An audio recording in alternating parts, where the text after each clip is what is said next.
Assalamualaikum warahmatullahi wabarakatuh. Kita lanjut materi kimia kita. Jika pada sebelumnya kita sudah mempelajari terkait asam basa, maka materi lanjutannya adalah terkait larutan penyangga. Penyangga atau biasa juga disebut sebagai larutan buffer. Penyangga. Jadi kalau seandainya kalian pernah mendengar kata sangga atau dalam bahasa lain menopang, larutan ini juga fungsinya adalah untuk menopang. Menopang apa? Menopang pH. Penyangga ini bisa digunakan sangga menyangga atau menopang, atau bahasa lainnya adalah mempertahankan.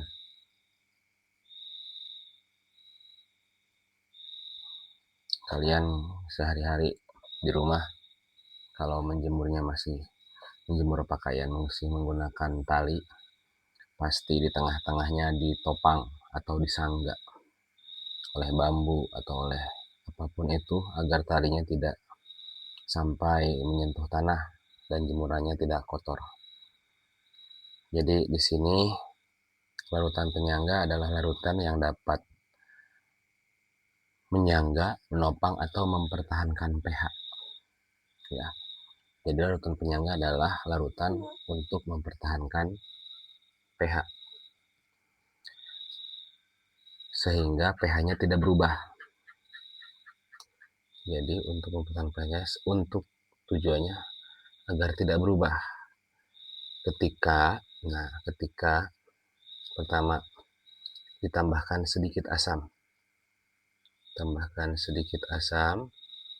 Yang kedua ditambahkan sedikit basa.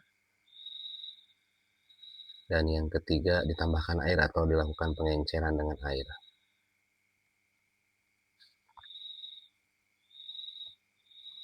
Jadi diharapkan larutan buffer atau larutan penyangga ini tidak mengalami perubahan pH ketika ada perlakuannya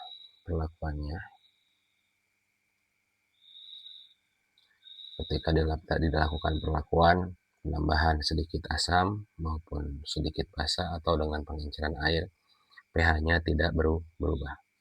Kalau bukan larutan penyangga, ketika ditambahkan asam walaupun hanya sedikit, pasti pH-nya berubah. Ketika ditambahkan asam, pH-nya pasti akan turun di bawah 7. Ketika ditambahkan basa, pH-nya akan naik di atas 7. Ketika diencerkan dengan air, pH-nya juga akan berubah. Nah, larutan buffer atau larutan penyangga ini fungsinya di situ.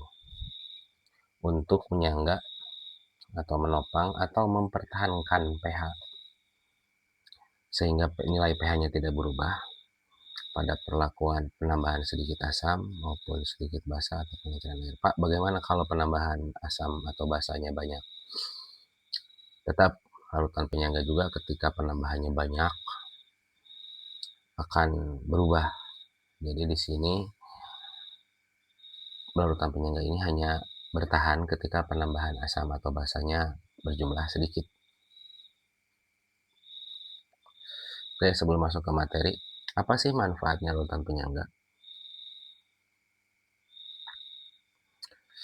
Manfaat di dalam tubuh. Di dalam tubuh itu ada buffer karbonat dan buffer fosfat.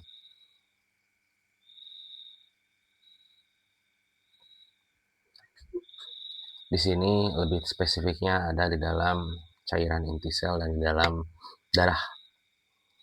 Oke, di dalam cairan inti sel ataupun di dalam darah.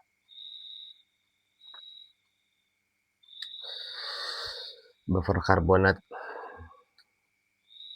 CO3 ya, karbonat. Ini adanya di dalam darah manusia. pH-nya kisarannya sekitar 7. Jadi ketika darah ada perlakuan khusus, pH-nya tidak berubah. Kalau ini fosfat PO4 adanya di dalam cairan inti sel, dalam sel. Oke, manfaatnya. Yang kedua, manfaatnya pada obat-obatan atau kosmetik.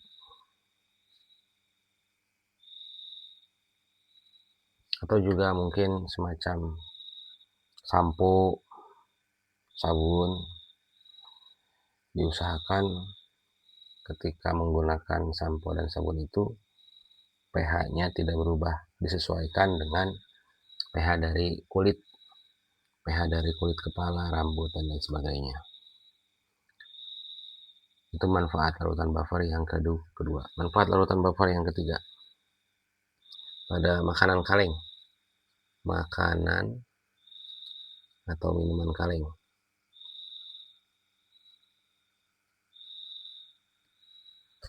Pada makanan atau minuman kaleng. Kenapa perlu dijaga pH-nya? Karena seperti telah kita ketahui, makanan minuman kaleng itu kan dibuat untuk menjaga makanan minuman itu dapat dikonsumsi dalam waktu yang lama setelah pembuatan produksinya. Sehingga bagaimana caranya agar tidak ada perubahan pH selama makanan itu didistribusikan. Jadi bahasanya untuk mengawetkan makanan dan minuman kaleng. Begitu. Dan banyak lagi sebenarnya. Ini saya sebutkan saja 3 manfaat larutan buffer dalam kehidupan sehari-hari. Kalau kalian Google, makin banyak lagi manfaat-manfaatnya selain yang saya sebutkan ini.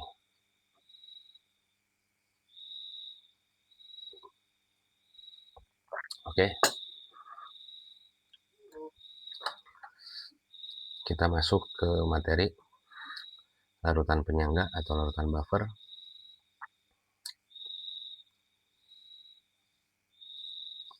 Oke.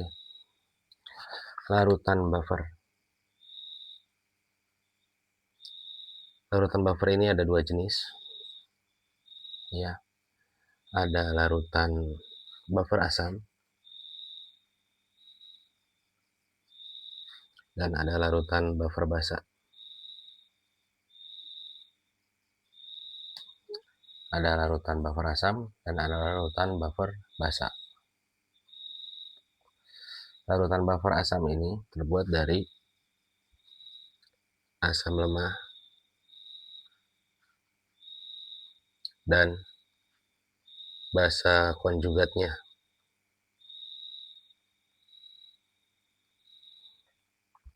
Asam lemah dan basa konjugatnya. Jadi harus asam lemah. Kalau asam kuat tidak bisa bersifat sebagai larutan buffer. Tidak bisa digunakan sebagai larutan buffer. Asam lemah dan basa konjugatnya. Atau kadang juga dibilang sebagai garamnya.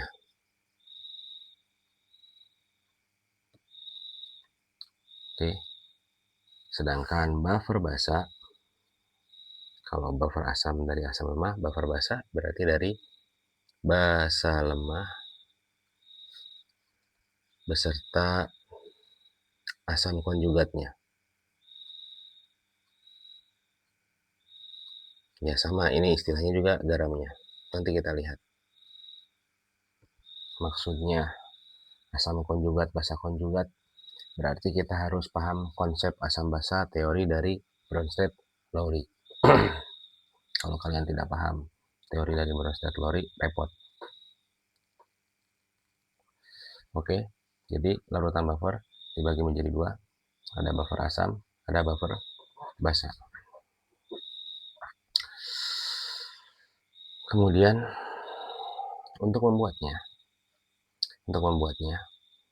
kita ambil contoh buffer asam dulu ya. Untuk cara pembuatan ada 2 cara.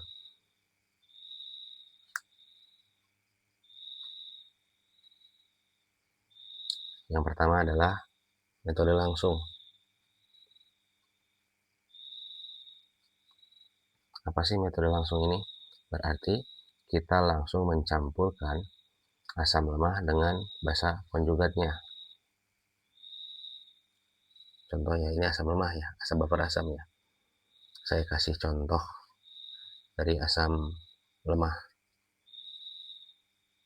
Tinggal dicampurkan, ada satu wadah isinya asam lemah, kemudian dicampurkan langsung dalam satu wadah, dicampurkan dengan si basa konjugatnya. Jadi ini dimasukkan, di asam lemahnya dimasukkan, basa konjugatnya juga dimasukkan. Jadilah buffer asam. Ini metode langsung. Bagaimana dengan metode yang kedua? Metode yang kedua adalah metode tidak langsung.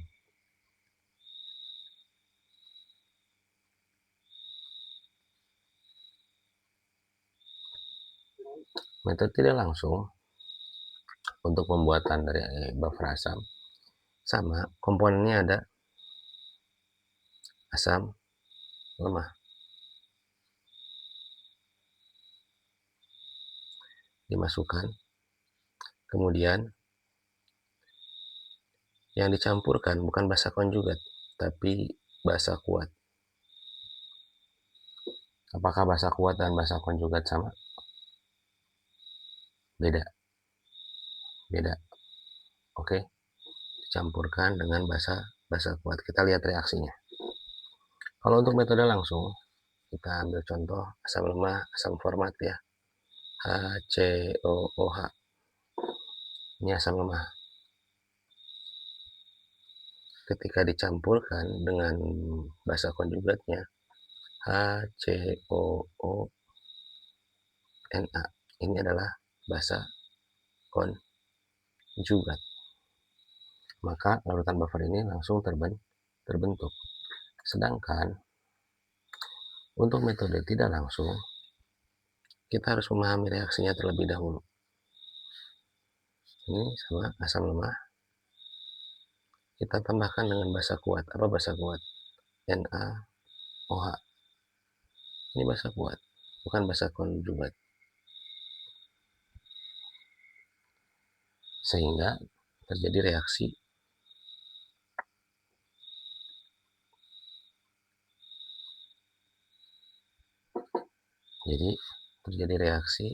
Na ini akan menempel,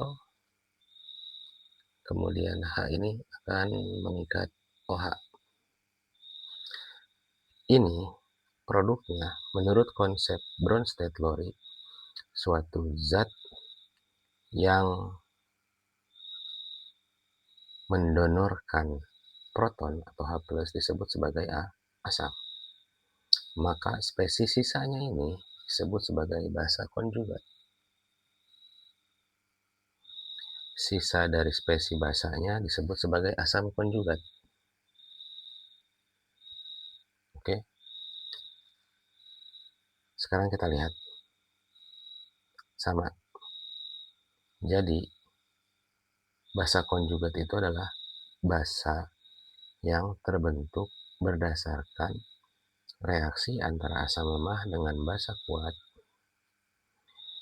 membentuk garam. Nah, ini kadang juga disebut sebagai garam. Disebut sebagai garam dari reaksi antara asam lemah dan basa kuat. Nama garam ini nama secara umum, tapi nama spesifiknya adalah basa konjugat. Kalau basa lemah Pak, berarti direaksikan dengan asam kuat. Kalau basa lemah direaksikannya dengan asam kuat. Membentuk nanti hasilnya adalah asam konjugat dan basa konjugat. Asam konjugatnya ini bagaimana Pak? Tidak berfungsi atau tidak digunakan karena kita lihat dia molekulnya adalah air. Dimana kita ketahui kalau air pH-nya netral, tidak mempengaruhi nilai pH. Bisa dilihat metode langsung dan tidak langsung. Jadi kalau langsung ini kita tidak perlu capek-capek membuat basa konjugatnya dulu, tapi langsung direaksikan dengan basa konjugatnya. Sedangkan metode tidak langsung, kita harus mereaksikan asam lemah dengan basa kuat, sehingga terbentuk basa konjugat. Nah, yang digunakan pada buffer ini bukan si basa kuatnya, tapi asam lemah dan basa konjugat. Basa ini harus habis, karena kalau tidak habis berarti dia yang akan mempengaruhi pH.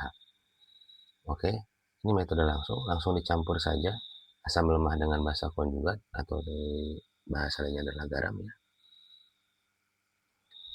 Sedangkan untuk metode tidak langsung, asam lemah harus direaksikan dulu dengan basa kuat. Harus basa kuat, Pak. Kalau basa lemah gimana? Harus dengan basa kuat. Kalau basa lemah sama-sama lemah ya, tidak dapat memberikan pengaruh yang signifikan. Oke, oke. Ini cara membuat parutan buffer. Pak, yang basah dong ya, basah. Oke, contoh NH4OH. Dia metode langsung berarti direaksikan dengan NH4Cl. Ini bisa bebas yang lain. Ini basa lemah. Ini asam konjugatnya. Kalau yang metode tidak langsung, Pak, saya kasih contoh. NH4OH, basa lemah, direaksikan dengan, kalau tidak langsung berarti direaksikan dengan asam kuat, misal dengan HCl. Maka terbentuk NH4Cl dan H2O sama.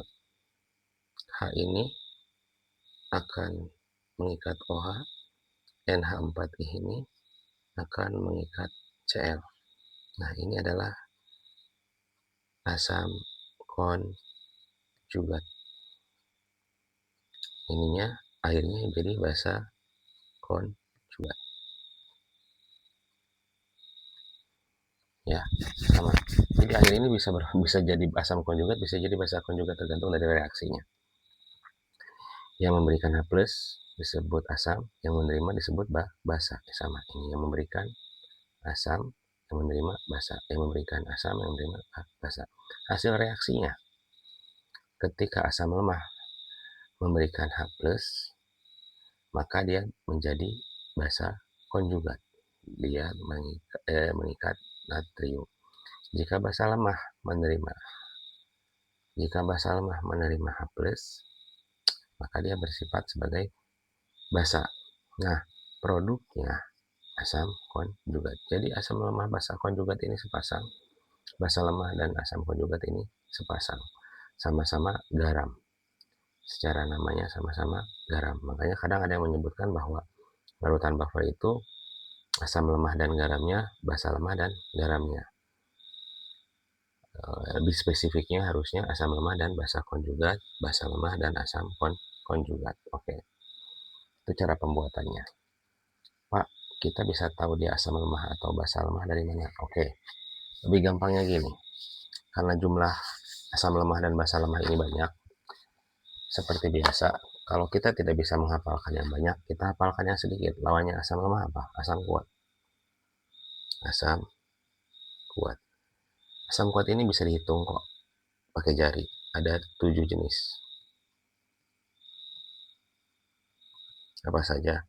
Asam kuat yang pertama H2SO4, asam sulfat. Asam kuat yang kedua HNO3. Ini asam kuat. Asam kuat yang ketiga HCl. Ini asam kuat. Asam kuat yang keempat HBr. Oke. HBr. Asam kuat yang ketiga HI. Sorry, bukan yang ketiga ya, kelima ya. HI. Asam iodida, asam bromida, asam klorida, asam nitrat, asam sulfat. Asam kuat yang keenam, HClO3 atau asam klorat. Asam kuat yang terakhir HClO4. Ini disebut asam perklorat.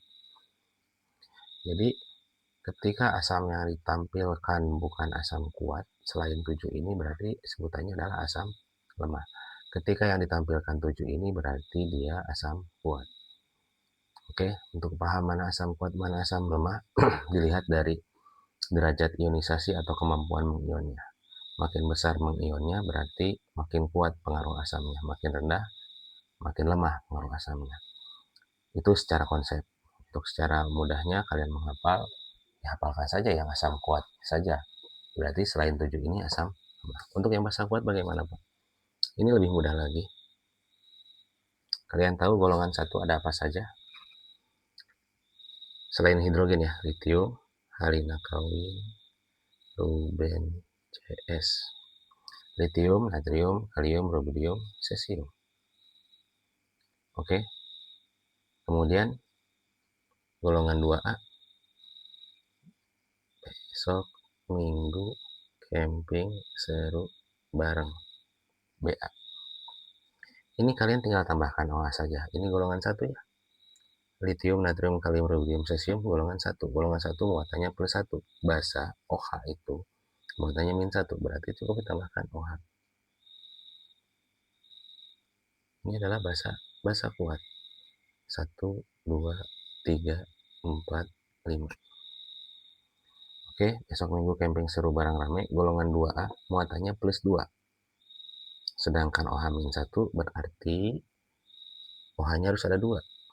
Biar seimbang dengan plus 2.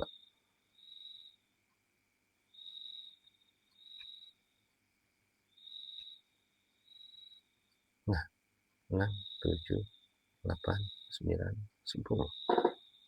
Jadi, basa kuat ini ada 10 jenis. Selain ini, berarti dia basa lemah. Ini dari golongan 1, ini dari golongan 2. Litium, hidroksida, natrium, hidroksida, kalium, hidroksida, rubidium, hidroksida, cesium, hidroksida, berilium, hidroksida, magnesium, hidroksida, kalsium, hidroksida, strontium, hidroksida, barium, hidroksida. Mudah sekali bukan? Oke. Hati-hati ketukar kalium dan kalsium. Kalium itu K, kalsium itu Ca. Oke. Berarti selain ini dia lemah. Ngapalin yang lemah banyak sekali. Lebih baik ngapalin yang kuat yang sedikit. Oke. Seperti menghafalin unsur logam dan non-logam. Logam itu banyak sekali. Tapi kita tahu unsur atau atom yang non-logam sedikit. Ya udah hafalin aja yang sedikit itu. Selain yang sedikit itu berarti dia logam. Hafalin yang non-logam cuma ada 10 11. Hidrogen, karbon, nitrogen, oksigen, klorin, bromin, iodin, fosfor, sulfur itu non-logam. Berarti selain itu dia logam. Oke, di sini ada anomali. Ya, di anomali. Khususnya ketika kita membahas terkait asam lemah. Asam lemah kan harusnya contohnya ya H2CO3. Ini dia asam lemah. Di mana H-nya? Di depan. Apalagi contohnya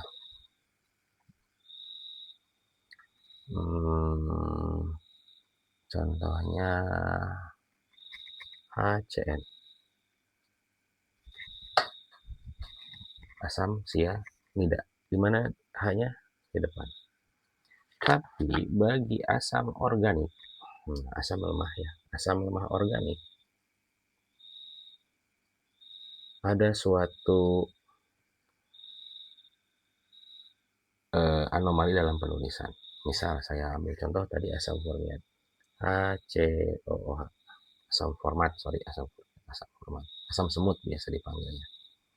Di mana asamnya? Bukan yang ini ya.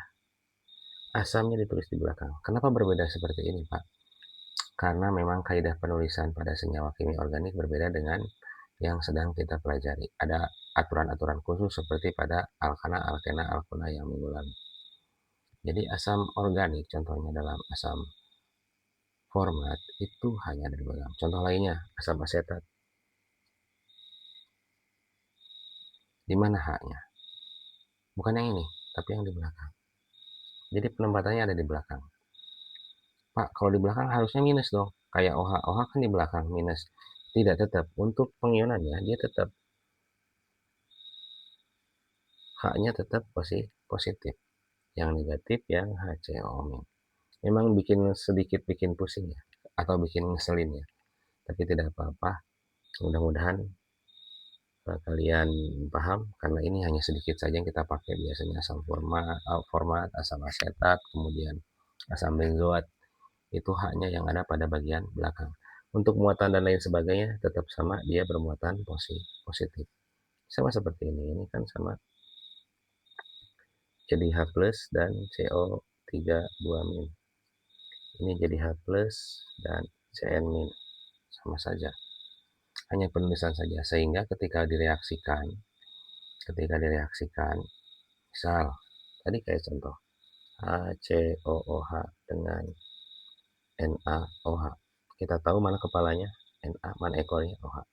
Di asam lemah organik yang jadi kepala disimpannya di belakang, yang jadi kepala disimpannya di belakang.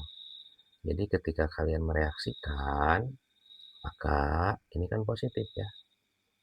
Harusnya kan biasanya gini, yang depan positif, yang belakang negatif. Ketika direaksikan, maka Na ini tidak meningkat H.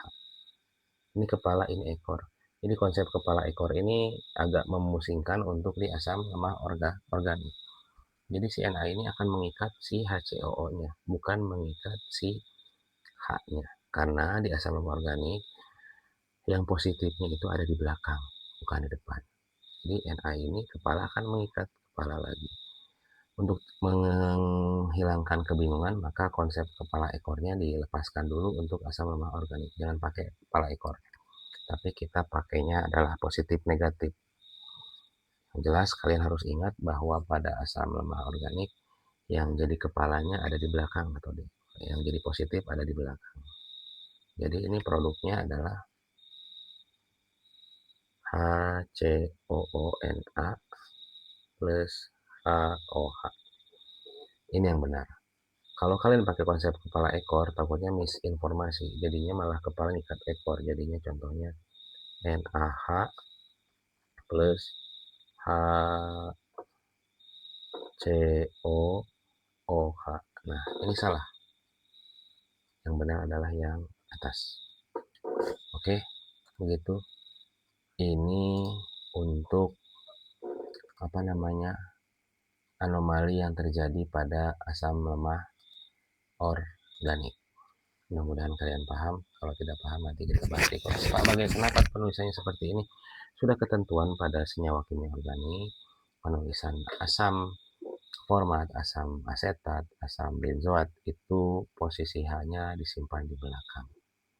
Tapi tetap untuk muatannya tetap sama-sama positif. Jadi ketika ada tukar pasangan dengan lawannya, dengan basa, maka harus teliti dan harus hati-hati. Oke, jelas ya. Mudah sekali. Kita masuk ke perhitungan. Konsep udah ada ini. Kita masuk ke perhitungan. Kalau konsep saya kira udah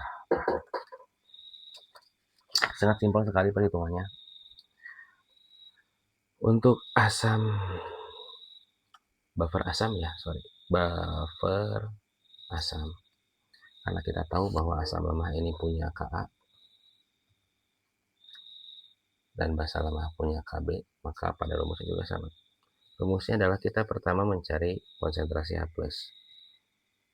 Ka dikali mol asam lemah per mol basa konjugat atau garamnya ya. Pak, mol Pak, bukan molaritas ya. Mol, bukan molaritas. Mol, bukan molaritas. Untuk buffer basa, maka rumusnya kita mencarinya bukan H+, tapi OH-. Rumusnya adalah Kb dikali mol basa lemah dibagi mol asam konjugat. Mol basa lemah dibagi mol asam konjugat atau asam konjugasi. Oke, dari sini kita nanti bisa menentukan pH. Apa pH? Min log H+. Dari sini kita juga bisa menentukan pH, hanya saja tahapannya lebih panjang. Dari OH- kita cari pOH dulu, rumusnya sama. Min log OH-. Setelah mendapatkan pOH, kita baru mendapatkan pH dengan rumus pH sama dengan 14 kurangi pOH. Jadi agak panjang untuk buffer basa. Ingat, di sini yang dibutuhkan mol, bukan molaritas. Bagaimana Pak kalau di soal dikasih tahunya mol? Kita pahami dulu konsep mol ya. Mol itu kan ada 3 jenis ya. Ada mol berat, ada mol volume, ada mol partikel. Mol berat gram dibagi ml. Selesai. Ini mol massa atau mol berat. Kemudian ada mol volume. Ini sesuai apa STP atau ATP. Kalau STP berarti liter dibagi 22,4. Kalau ATP atau RTP, room temperature pressure, liter dibagi 24,4. Beda dikit doang. Ini mol, kalau mol partikel ya udahlah. Mol sama dengan partikel ya. Sama dengan 6,02 kali 10 pangkat min 23. 6,02 kali 10 pangkat min 23. Oke. Nah, kalau seandainya di soal dikasih tahunya molaritas, bagaimana cara merubah ke mol? Gampang sekali.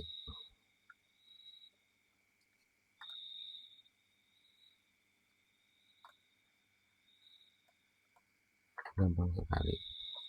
Sorry. Yang mol partikel ini bukan min ya. 10 pangkat 23. Suka ketukar sama itu. 6,02 kali 10 pangkat 23. 6,02 kali 10 pangkat 23. Oke. Bagaimana kalau seandainya di soal diketahuinya molaritas yang M besar? Kan kita sudah paham bahwa molaritas atau M besar ya sama dengan mol dibagi liter. Kita bisa mendapatkan mol dari molaritas dengan catatan harus ada volume liternya. Jadi mol sama dengan liternya pindah ke atas, molaritas dikali liter. Jadi kalau seandainya dikasih tahu di soalnya molaritas, ada volumenya, kita bisa berubah jadi mol dengan cara mengkalikan saja molaritas dengan liter. Bagaimana kalau seandainya di soalnya mililiter? Molaritas dikali mililiter. Ya bisa saja, tapi namanya bukan mol. Namanya milimol. Sama seperti ini. Ada liter, ada mililiter. Di mol juga ada mol, ada milimol. Lalu bagaimana Pak di rumus ini? Apakah tetap pakai mol atau bisa pakai milimol? Karena ini kan pembagian ya, mol dibagi mol, ya bisa saja. Pakainya milimol per milimol juga bisa. Asalkan sama, jangan sampai beda. Yang atas mol, yang bawah milimol. Nggak boleh itu. Jadi kalau seandainya mol per mol, boleh. Milimol per mol, milimol per milimol, boleh. Yang nggak boleh itu beda. Di atasnya mol, di bawahnya milimol. Ini nggak boleh. Atau kebalik. Milimol per mol. Ini nggak boleh. Kenapa? Karena tidak sama. Harus sama. Kalau mau pakai mol, hasilnya mol ya mol. Kalau mau pakai milimol, ya milimol. Atas bawahnya harus sama. Ini doang rumusnya. Simple. Konsentrasi H+ untuk buffer asam dapat pH. Untuk buffer basa, oke, konsentrasi OH- dapat pOH baru dapat pH. Begitu. Mudah saja. Dan di sini ada nilai KA dan KB. Kalian tolong hati-hati karena mungkin kalian pakai kalkulator atau menghitung sendiri. Kadang kan kalian bingung ya. 10 pangkat minus 2 itu artinya apa? 0,01. Nolnya ada 2. 10 pangkat minus 5. Ya, nolnya ada 5. 0,00001. Bagaimana kalau seandainya 2,3? Ya, 2,3 misal.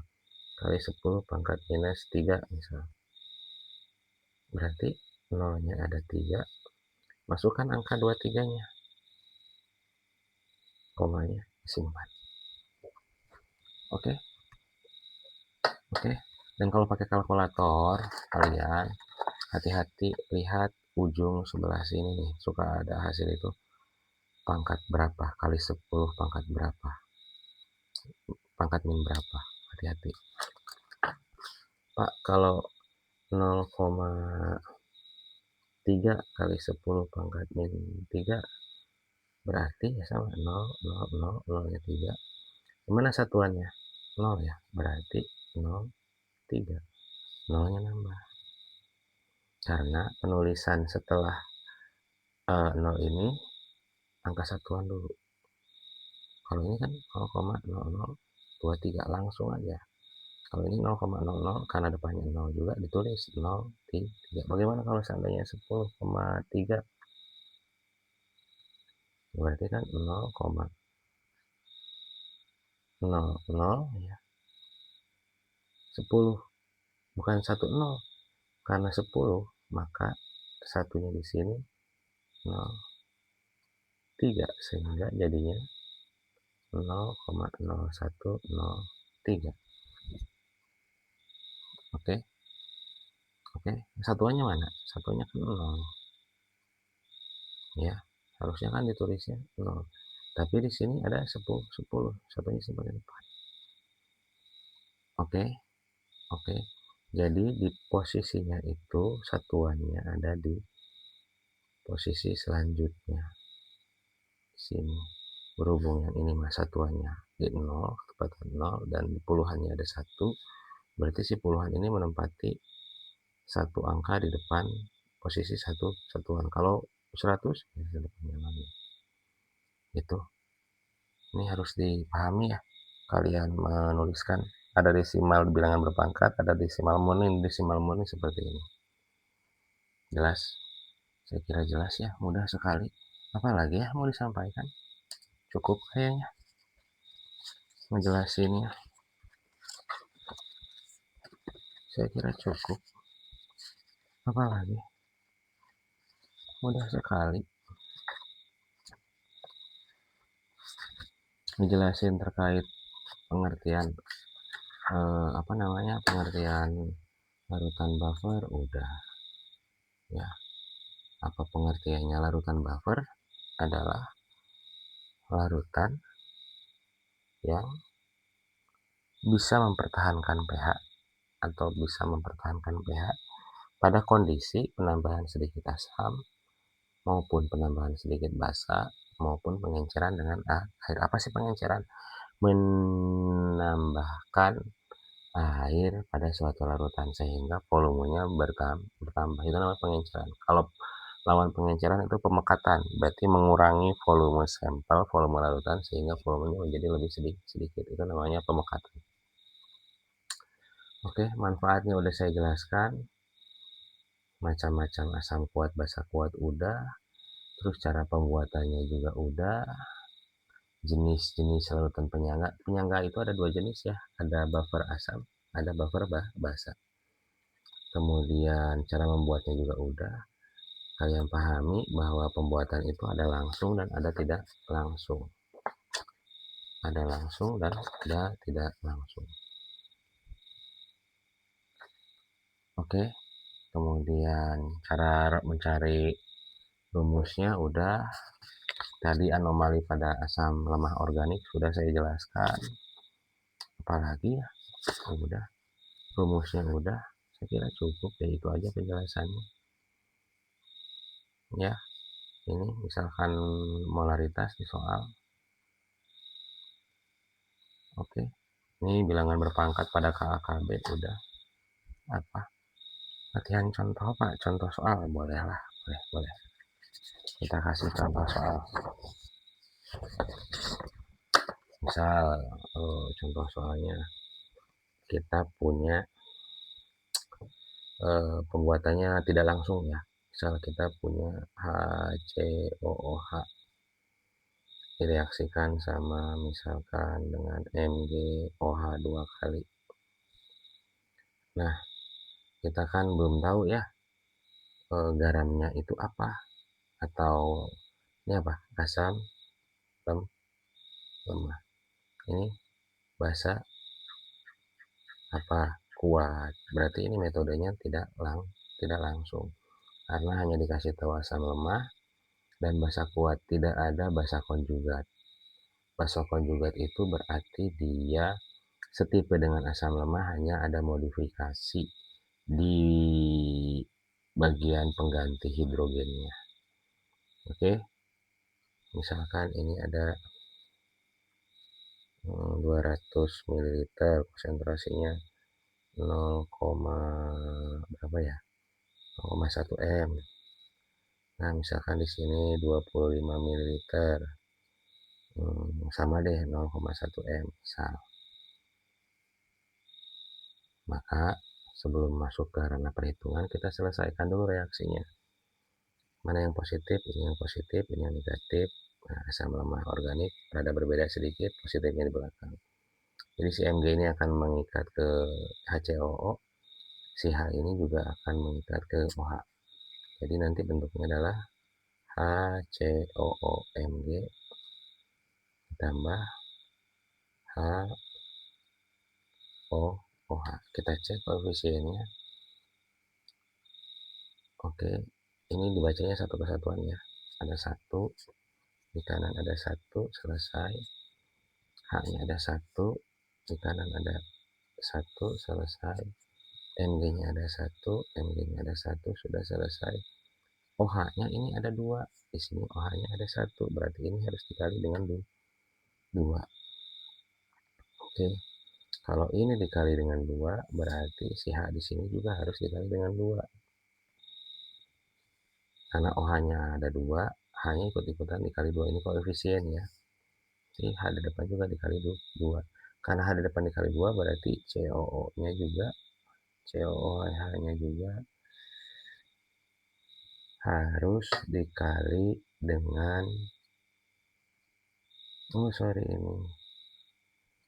ini senyawanya bukan HCOO 2 kali Mg. Ya, karena dia min 1, sedangkan Mg ini 2 plus. Ini OH-nya min 1, tapi ada 2, jadi 2 min. Oke, sudah selesai. Sudah koefisiennya, kita rapikan lagi aja deh. 2HCOOH ditambah MgOH 2 kali, jadi HCOO 2 kali Mg plus 2HOH atau 2H2O.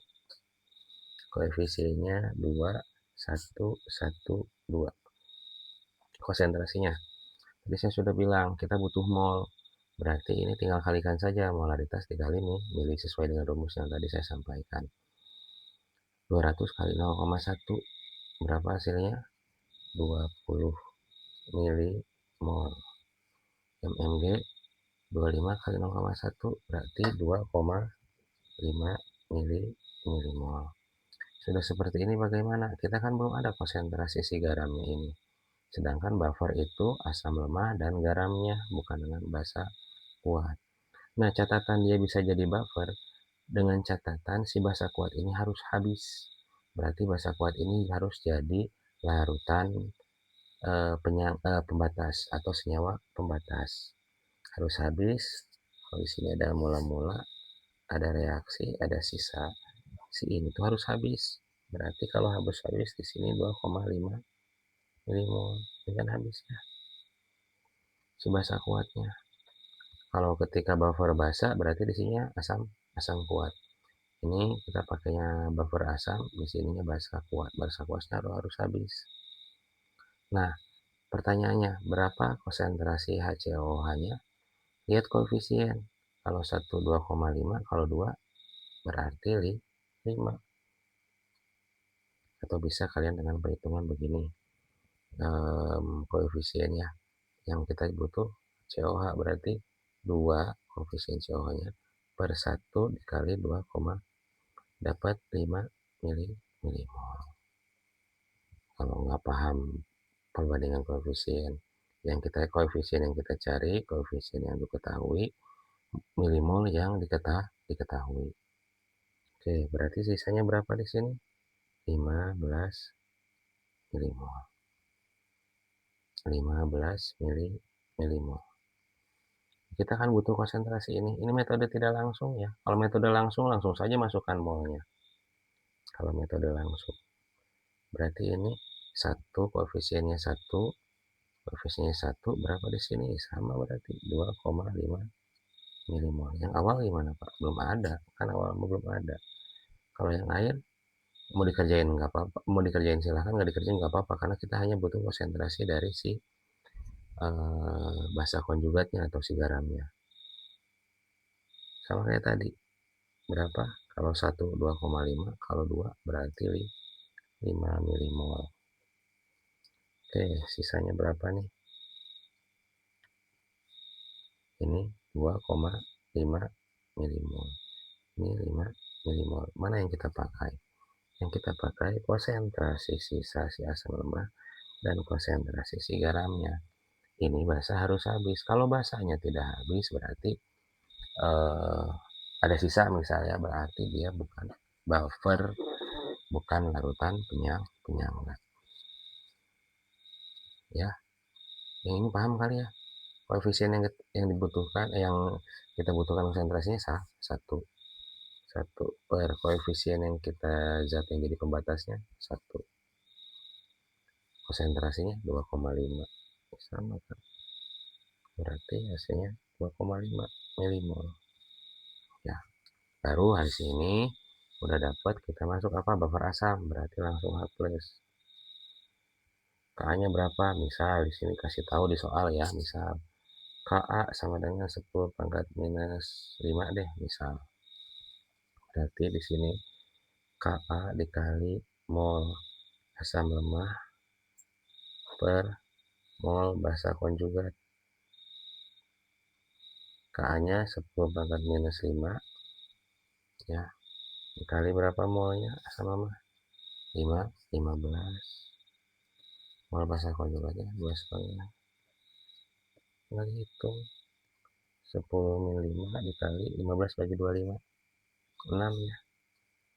Berarti ini 6 kali 10 pangkat minus 5 atau 0,6. 0,00006.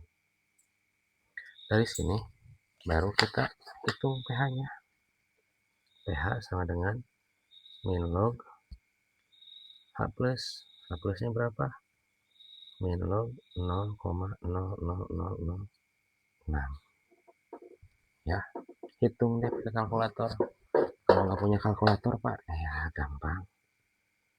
Min log 6 kali 10 pangkat min 5 berarti minimanya ke depan 5 min log 6. Min 5 ke depan dengan min plus, jadi 5 min log 6. Pakai kalkulator juga boleh, silahkan coba dulu lah, karena log-logan ini kalau manual agak membosankan. Oke, nilai pH-nya. Kalau pembuatan pH-nya secara langsung ya langsung aja, misal HCOOH kayak tadi 200 mili 0,1 M direaksikan dengan HCOO misalkan Ca, HCOO 2 kali Ca misalkan di sini 100 mili 0,1 M. Ini nggak usah pakai reaksi-reaksian karena ini asam lemah. Ini sudah jadi basa konjugat, nggak usah direaksikan, langsung aja masuk ke rumus. H plus Ka-nya misal sama ya, Ka-nya 10 pangkat min 5 misal 10 pangkat 5 kali Mol asamnya yang mana? Yang ini kan. Coba cari molnya dulu. Berapa ini molnya? 200 ml kali 0,1. 20. Ini berapa? Mol garamnya 10. Ya tinggal hasil aja. 10 min 5 kali 2 atau 2 kali 10 min 5 atau 0,0002. Selesai. Baru nanti cari pH sama kayak tadi. Min log 0,0002. Selesai. Oke, karena ini mah asam lemah dan langsung garamnya. Kalau yang ini, kenapa nggak bisa langsung? Karena ini asam lemah, ini basa kuat. Kita harus cari dulu konsentrasi si garamnya dengan cara menuliskan mula-mula reaksi sisa. Molnya berapa, molnya berapa, molnya berapa, dan si basa kuat ini harus habis. Kalau di buffer air basa, asam kuat kan, asam kuatnya harus habis. Dan ini harus ada sisa. Ini juga harus ada konsentrasi. Ini mah pasti ada ya. Ini harus ada sih sisa. Kalau ini sama-sama 0 berarti bukan buffer. Misalkan ini dikurangi 0, ini dikurangi juga 0, berarti bukan buffer. Asam lemahnya harus sisa di buffer asam. Basa lemahnya harus sisa di buffer basa. Gitu. Mudah sih menurut saya mah. Menurut saya ya. Pak, gimana cara ngerubah dari pH menjadi jadi H+? Misal pH-nya 3, berarti H plusnya berapa? Kalkulator bisa nih. Kalau pH kan min log ya 0,00001 misal 0,001 dapat tuh 5. Bagaimana ngerubah ngebalikinnya? Caranya adalah shift log min. Nah, berapa contohnya tadi? Shift log min 3. Hasilnya 1 kali 10 pangkat min 3, berarti H plusnya 1 kali 10 pangkat min 3 atau 0,001 ya. Coba kita cek ya, benar nggak? Min log 0 berapa? 0,001 0,001 sama tuh, balik lagi ya. Ini namanya autocorrect. Cara merubah pH menjadi H+, begitu juga POH menjadi OH. Balik-balik. Oke. Bedanya di buffer basa kalian tidak langsung dapat pH, tapi kalian harus melewati mencari pOH-nya dulu baru mencari pH. Hati-hati. Saya kira cukup. Soal udah saya kasih contoh tuh, ada yang langsung, ini yang tidak langsung, lebih repot, lebih panjang tahapannya karena kita harus bikin reaksi, harus menyamakan koefisien, baru kita menghitung, menentukan berapa sisanya asam lemah, berapa konsentrasi atau mol dari si garamnya. Sedangkan basa kuat atau asam kuatnya dia tetap harus habis. Pak, Bapak bisa masukin langsung aja. Ini Bapak rumusnya mol, di sini Bapak milimol. Saya bilang, asalkan dua-duanya milimol boleh langsung. Atasnya milimol, bawahnya milimol boleh. Atasnya mol, bawahnya mol juga boleh. Yang nggak boleh kalau campur atasnya yang ini asam lemah mol, yang basa konjugatnya milimol, nggak bisa. Atau kebalik, asam lemahnya milimol, basa konjugatnya mol. Nggak bisa, harus seragam. Kalau mol, kalau molimol, milimol. Oke, ini saya ngasih contoh asam lemah, terus basa lemahnya mah kalian cari sendiri ya. Ya, PR aja nih, silahkan tulis jawaban di kolom komentar YouTube ya. Komentar YouTube kita punya contoh berapa pH untuk NH4OH ya. Ya, konsentrasinya 0,5 M, volumenya 50 ml, dicampurkan dengan langsung saja NH4I, contohnya NH4I, amonium iodida. Ini amonium hidroksida, misalkan NH4I-nya 0,25 M, volumenya misalkan 200 ml. Dikasih tahu bahwa KaNH4OH misal 10⁻5. Berapa pH-nya? Silahkan tulis di kolom komentar. Oke, dihitung berapa nilai pH-nya. Latihan. Ini apa? Buffer asam atau buffer basa? Buffer basa berarti tahapannya panjang. Kita harus cari OH-, kita harus cari POH, kita harus cari terakhir pH. Ada 3 tahapan. Yang pertama, kedua, ketiga. Oke, jelas dong harusnya. Ini metodenya apa? Langsung atau tidak langsung? Ini basa lemah, ini garamnya. Tahu garamnya dari mana sih? Jadi si basa lemah ini hilang OH-nya, diganti dengan I. Oh, ini garamnya. Mirip kayak tadi. Ini asam lemah, ini garamnya. Tahu garamnya dari mana sih? H-nya, si H plus ya, diganti dengan atom lain. Oh, ini garamnya. Itu paling gampang lah. Kalau kayak gini kan bukan garamnya, HCOH sama MgOH. Mana garamnya? Bukan. Nah, ini mah zat yang berbeda. Ini mah asam lemah, ini mah basa kuat. Zat berbeda. Maka metode ini metode tidak langsung. Kalian harus bikin reaksinya, cari sisanya. Sisanya ini yang dimasukkan ke dalam rumus. Lalu dihitung. Agak panjang. Oke gitu. Terima kasih banyak. Silahkan diamati, dikerjakan. Jawab hasilnya di kolom komentar. Terima kasih. Saya tutup. Wassalamualaikum warahmatullahi wabarakatuh.